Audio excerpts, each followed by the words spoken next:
Faiz from India, he says, what is loving for the sake of Allah?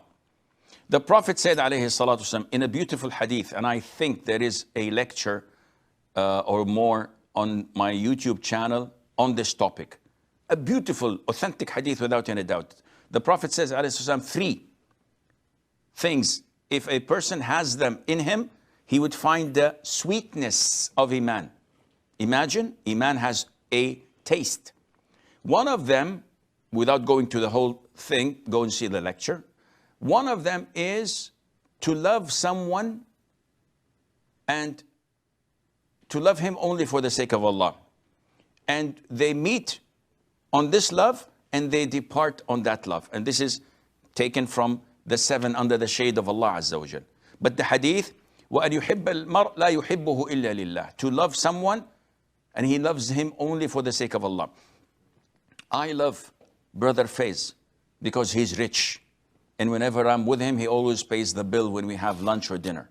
I love Brother Faiz because he's influential.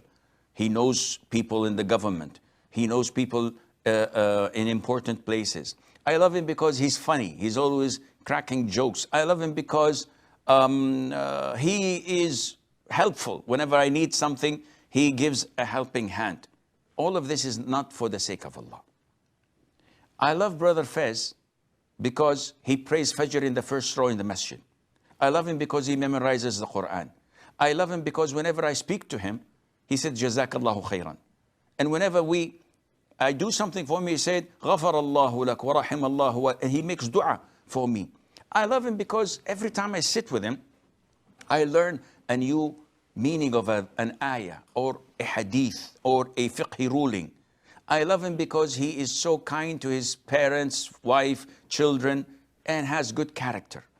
This is love for the sake of Allah. So whatever gets a person closer to Allah and you love him for these characteristics, this is for the sake of Allah, and Allah knows best.